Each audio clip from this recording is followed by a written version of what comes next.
Ustadz, gimana ya cara supaya kita nggak gampang bosen? Gimana ya caranya biar iman kita tuh ketika lagi futur, lagi drop itu tetap fresh gitu. Terus kalau misalnya kita kangen dengan liburan, kangen dengan hiburan, itu gimana caranya? Nah, di sini saya pengen nyampain bahwa iman, perasaan, fisik, tenaga kita itu fitrah kehidupan di dunia itu kayak gitu. Yazidu wa yanqus. Dia kadang-kadang menjadi kuat, kadang-kadang dia menjadi lemah. Itulah fitrah dari kehidupan manusia. Terus gimana cara kita menyikapi fitrah yang kayak gini? Ketika kita lagi kuat, ketika kita lagi mood, ketika kita lagi bugar, itu pasti semuanya jadi mudah. Tapi pas kita imannya lagi lemah, perasaannya lagi bete, tenaganya jadi dalam keadaan mager, malas gerak, lemes banget, pegel-pegel, apa yang harus kita lakukan? Ada beberapa hal. Satu, butuh vitamin, butuh makan, butuh nutrisi. Kedua, kadang-kadang kita butuh terapi, kita butuh pijat, kita butuh spa, kita butuh relaksasi. Dan yang ketiga, kita butuh olahraga, gerak supaya endorfin kita bertambah sehingga kita jadi lebih fresh dan segar lagi. Itu adalah kondisi fisik kita. Dan ternyata kondisi iman kita tuh sama dengan kondisi fisik. Iman itu ketika lemah, dia itu butuh nutrisi. Ketika lemah, dia itu butuh vitamin. Ketika lemah, dia itu butuh makan. Nah, pertanyaannya apa nutrisi iman? Apa vitamin iman? Apa makanannya iman supaya dia kuat lagi? Ternyata kata para ulama, nutrisi iman itu adalah tafakkur. Sebagaimana nutrisi perasaan itu mencari hiburan, maka nutrisi iman itu adalah tafakkur.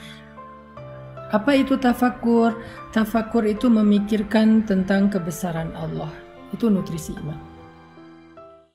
Inna fi khalqis samawati wal ardi wa ikhtilafil laili wan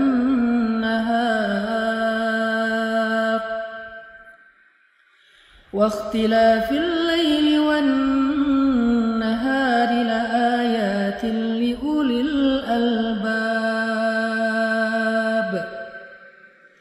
alladzina yadhkuruna Allaha qiyaman وعلى جنوبهم ويتفكرون في خلق السماوات والأرض ربنا ما خلقت هذا باطلا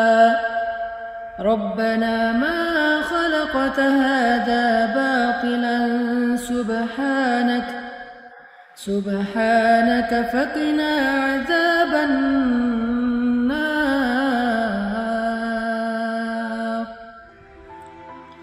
Allah Subhanahu wa Ta'ala berfirman, sesungguhnya di dalam penciptaan langit dan bumi dan di dalam silih bergantinya malam dan siang terdapat bukti-bukti tentang kebesaran Allah bagi orang yang cerdas, orang yang berakal, yaitu orang yang selalu mengingat Allah dalam keadaan berdiri, duduk, dan berbaring. Dan mereka senantiasa memikirkan tentang kebesaran Allah dalam ciptaan-ciptaannya, seraya berkata, Maha suci Tuhan kami, tidaklah Engkau menciptakan ini sia-sia, maka peliharalah kami dari azab api neraka. Di ayat ini tuh Allah lagi nyuruh kita untuk lebih sering tafakur. Wa yatafakkarun. Tafakur itu dari kata fikir. Fikir itu jadi bahasa Indonesia, pikir. Jadi nutrisi iman itu adalah mikir. Nutrisi iman itu adalah memikirkan, merenungkan, menghayati, menalar, memperhatikan kebesaran-kebesaran Allah di dalam ciptaannya. Bertafakur itu nggak butuh modal.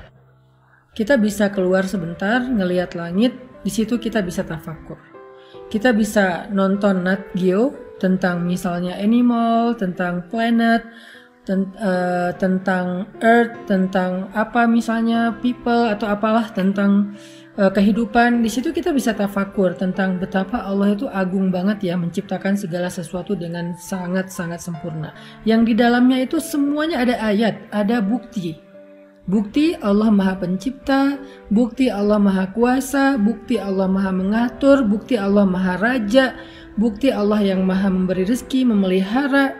Di situ ada banyak bukti. Sehingga dengan kita merenungkan secara serius, kita mikir, insya Allah itu akan menjadi nutrisi dalam hati atau iman kita. Tafakur. Lalu setelah kita berpikir, tafakur, hasilnya itu harus menjadi iman. Apa maksudnya? Semakin sering kita mikirin tentang kebesaran Allah, harusnya semakin kita yakin sama Allah. Kalau kita tahu Allah itu Maha Mengatur, Maha Memberi rezeki, kenapa kita khawatir? Kenapa kita berputus asa? Kenapa kita kayak nyerah gitu? Kenapa kita ragu?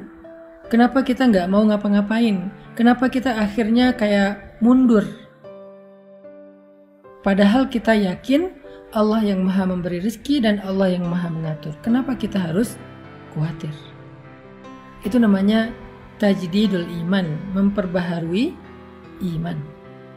Sehingga kalau kita dengan mudah bisa mentafakuri tentang bukti kehebatan seseorang di balik suatu produk, di balik suatu karya, harusnya kita bisa lebih mudah mengagumi Allah yang punya karya-karya yang maha besar di alam semesta.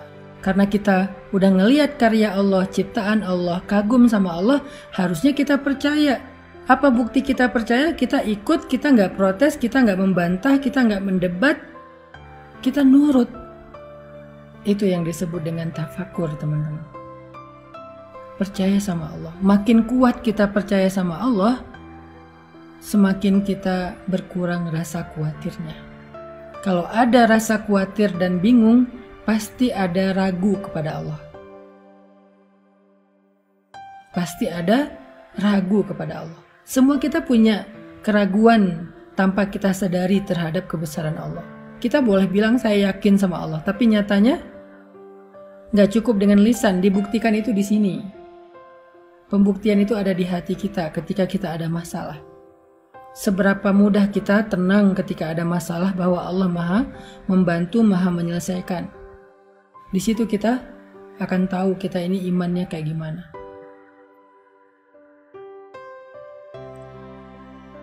Sehingga keraguan itulah yang mengganggu kita. Keraguan itulah yang membuat kita gak nyaman. Keraguan itulah yang membuat kita mengeluh.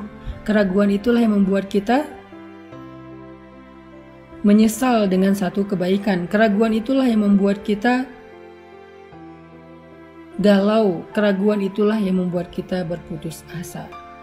Sehingga salah satu cara untuk mengurangi keraguan kita, mengikis keraguan kita terhadap Allah adalah tafakur. Kekaguman, keyakinan, ketenangan. Untuk bisa kagum, kita harus mikir, kita harus ngelihat bukti-bukti Allah itu Maha Agung. Setelah kita melihat, mikir, merenungkan, kita jadi yakin sama Allah. Semakin kita yakin, semakin kita tenang dalam hidup. Kita yakin Allah yang menentukan jodoh, kita tenang soal jodoh. Kita yakin Allah yang menentukan rezeki, kita tenang untuk mencari rezeki, gak khawatir. Kita tugasnya hanya ikhtiar yang halal, Allah yang menentukan. Kita yakin Allah yang Maha menyembuhkan, kita tenang melewati ujian sampai kita diberikan kesembuhan.